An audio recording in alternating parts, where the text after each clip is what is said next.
Practice Test 3. You will hear a number of different recordings and you'll have to answer questions on what you will hear. There will be time for you to read the instructions and questions, and you will have a chance to check your work. All the recordings will be played once only. The test is in 4 sections. Write all of your answers on the test pages. At the end of the test, you will be given 10 minutes to transfer your answers to an answer sheet. Now turn to Section 1.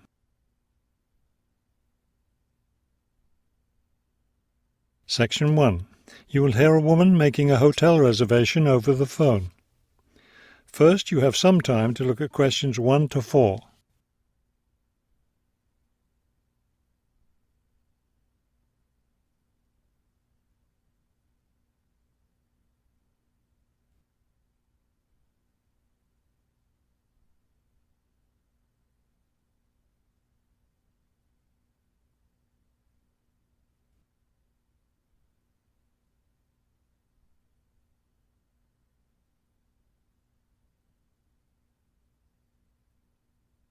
You will see that there is an example that has been done for you. On this occasion only, the conversation relating to this will be played first. Good afternoon, Grandview Hotel. Yes, hello. I'm planning to spend a few days in your city next week, and I'd like to, make a reservation. The man answers the phone. Grandview Hotel. So the word Grandview has been written at the top of the form. Now we shall begin. You should answer the questions as you listen, because you will not hear the recording a second time. Listen carefully and answer questions 1 to 4. Good afternoon, Grandview Hotel. Yes, hello.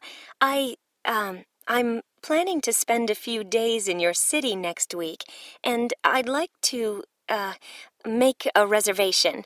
Of course. When did you want to stay here? Next week, Wednesday night and Thursday night. So that's February 13th and 14th. Yes, that's right. And how many guests will there be? Just me. So, do you have a room available? Yes, we do. I'll just need to take some of your information. May I have your name, please? Oh, right, yes. It's Roxanne Wilson.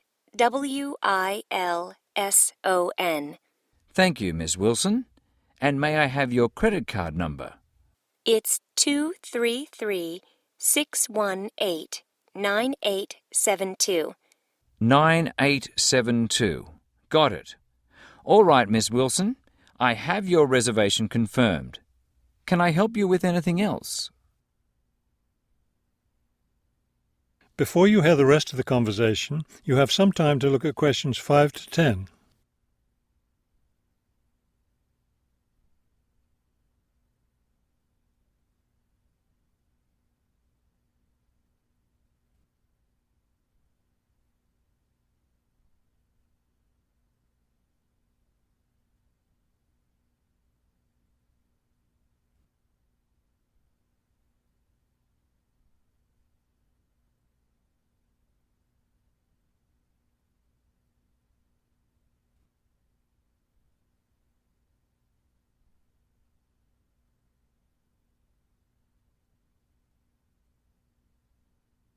Now listen and answer questions 5 to 10.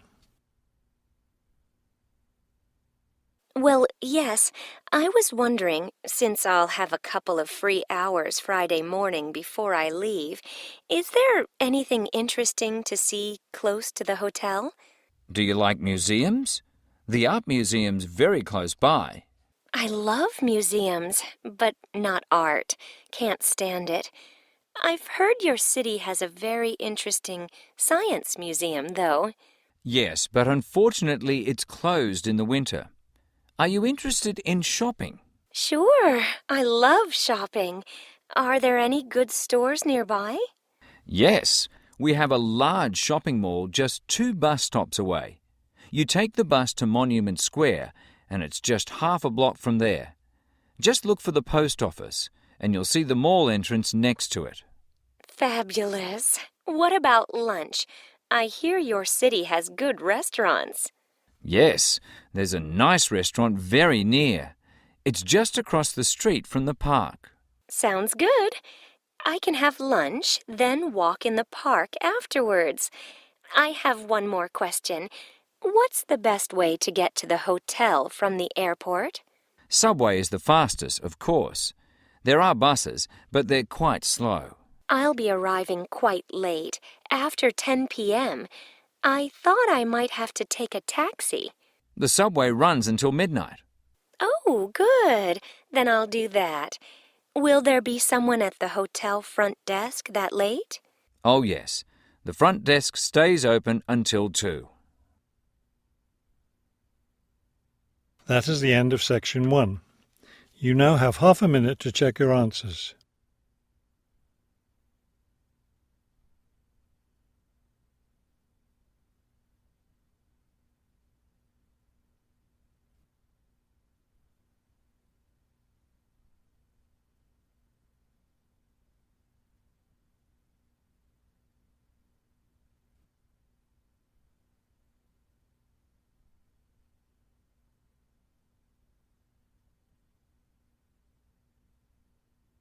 Now turn to section 2.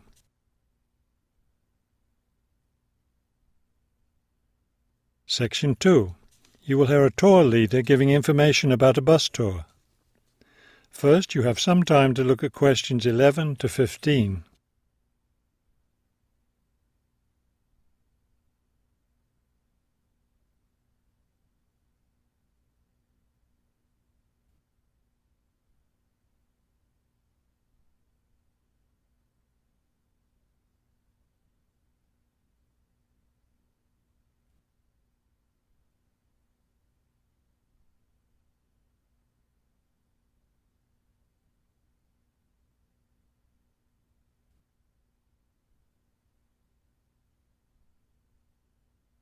As you listen to the first part of the talk, answer questions 11 to 15.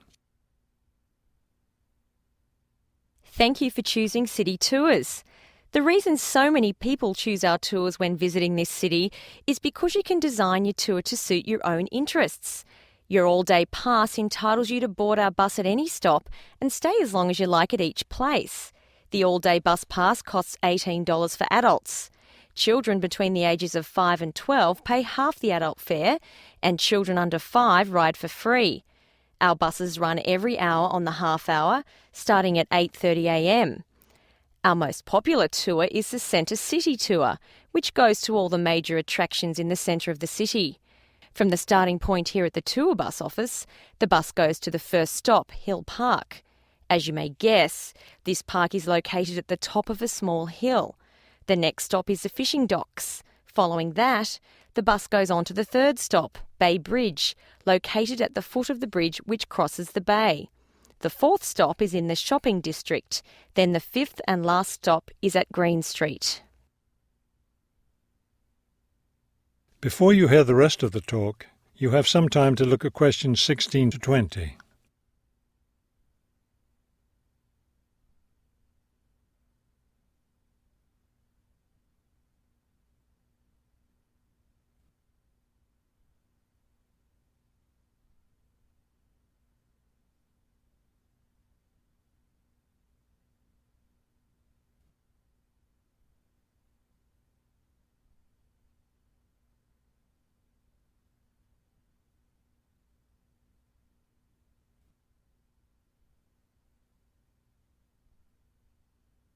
Now listen and answer questions 16 to 20.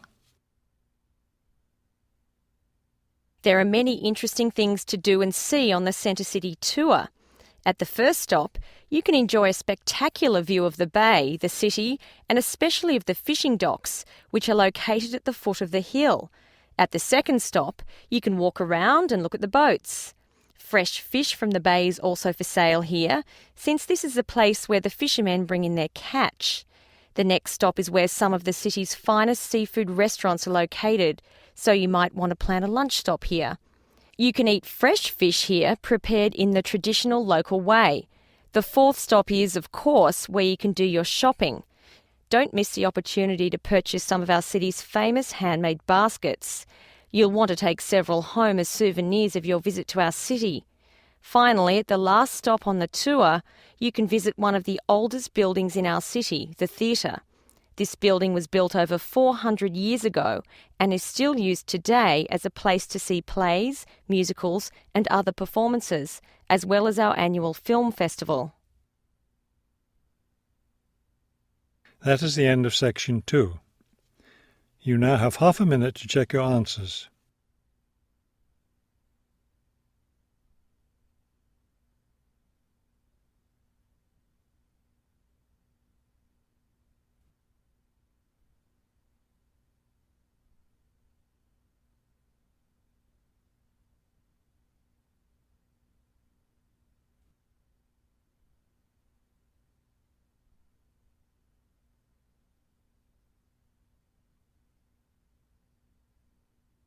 Now turn to section 3.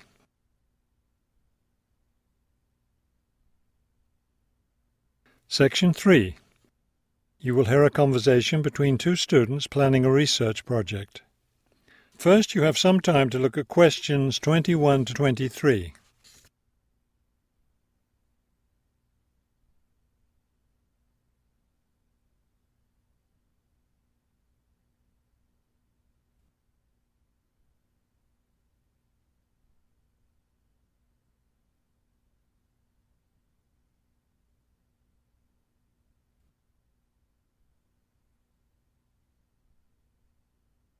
As you listen to the first part of the conversation, answer questions 21 to 23. We'd better start planning our research project because we don't have much time left before it's due. I know, only 3 more weeks. Is that all? I thought we had more time than that. Well, let's get to work then. Okay, so we agreed we're going to interview shoppers about their spending habits. Did we decide to conduct our interviews at the department store? We haven't decided anything definitely yet, but I think the shopping mall would be a better place. We'd get more of a variety of shoppers there. Yes, that's a good point. So let's do that. How many interviews did the professor say we had to complete? She said at least 30. That sounds like a lot, doesn't it? Yes, but if we divide it up between the two of us, that's just 15 each. That's not so bad. Before you hear the rest of the conversation, you have some time to look at questions 24 to 30.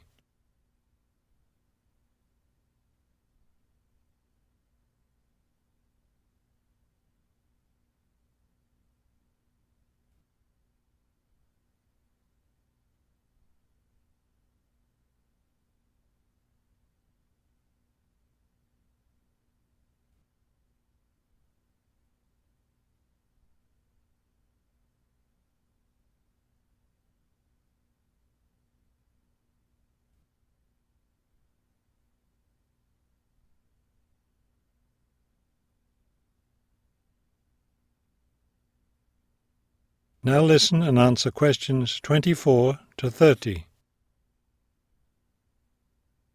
Okay, so I guess we'd better start designing our questionnaire. Well, we have to do some reading first, don't we? Didn't we say we were going to compare our results to the results of a government study? Right, the government study about how the economic crisis has changed people's spending habits. We want to see if we get similar results. Yes, so we'd better read that first and then design our questionnaire. Then I guess we'll be ready to go out and interview shoppers. No, don't you remember? The professor said she had to approve our questionnaire first before we actually conducted the interviews. Oh, right. So we'll get her approval and then conduct the interviews. I think a Saturday would be the best day for the interviews because everyone's out shopping then. Right. We'll do it on a Saturday then. And let's also plan to get together the next day to analyse the results.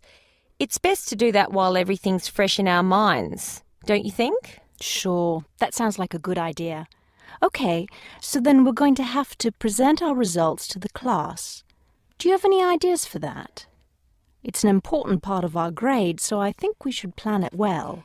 Well, I think the obvious thing is to prepare some charts showing our results and how they compare with the government study.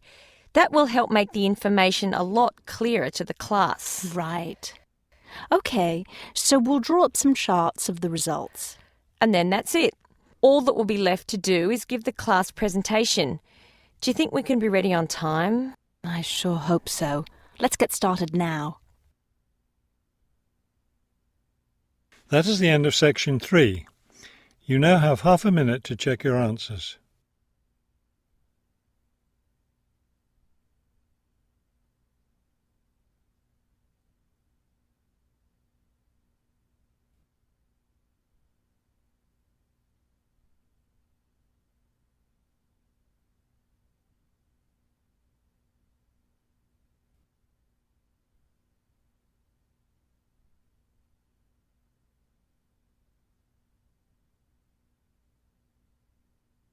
Now turn to section 4.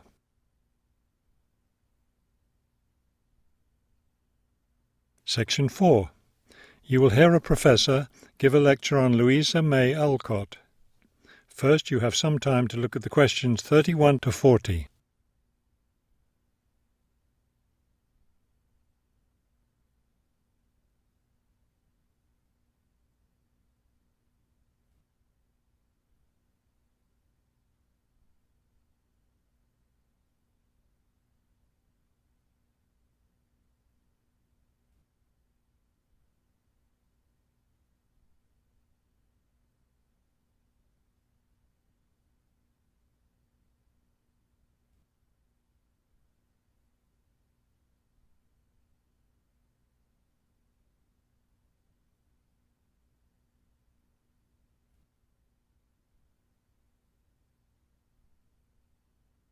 Now listen carefully and complete the timeline in questions 31 to 40. Good afternoon. Today I'd like to continue our discussion of the lives of prominent American writers by talking about Louisa May Alcott, one of the best-known 19th century writers. Alcott is known for her moralistic girls' novels, but she was a much more serious individual than those novels might lead one to believe. She was born in 1832, the daughter of Bronson Alcott, who was one of the founders of the Transcendentalist movement. Bronson Alcott was a philosopher, but not a provider, and the family lived close to poverty. From an early age, Louisa was determined to find a way to improve her family's economic situation. As a teenager, she worked to support her family by taking on a variety of low-paying jobs, including teacher, seamstress, and household servant. Alcott also started writing when she was young. She wrote her first novel when she was just 17 years old, although it wasn't published until many years after her death. It was called The Inheritance. In 1861, the Civil War broke out. Alcott worked as a volunteer, sewing uniforms and bandages for soldiers. The following year, she enlisted as an Army nurse. She spent the war years in Washington, nursing wounded soldiers at a military hospital. While working at the hospital, she wrote many letters to her family at home in Massachusetts. After the war, she turned the letters into a book, which was published under the title Hospital Sketches. She also wrote numerous romantic stories, which she sold to magazines. Around this same time, she was offered the opportunity to travel to Europe as the companion to an invalid. When she returned home from Europe in 1866, she found her family still in financial difficulty and in need of money, so she went back to writing. Her big break came in 1868, with the publication of her first novel for girls, Little Women. The novel achieved instant success, and the public wanted more. From then on, Alcott supported herself and her family by writing novels for girls. It wasn't the writing she had dreamed of doing, but it earned her a good income. Alcott took care of her family for the rest of her life. In 1878, her youngest sister May got married. A year later, May died after giving birth to a daughter. Louisa Alcott raised her sister's orphaned child. In 1882, Bronson Alcott suffered a stroke. Soon after that, Louisa Alcott set up a house for him, her niece, her sister Anna, and Anna's 2 sons in Boston. Her mother was no longer living by this time. Alcott was still writing novels for girls, including 2 sequels to Little Women, Little Men and Joe's Boys. The latter was published in 1886. Louisa Alcott had suffered poor health ever since she contracted typhoid fever while working as a war nurse. She died in March of 1888, at the age of 55. She was buried in Concord, Massachusetts. That is the end of section 4. You now have half a minute to check your answers.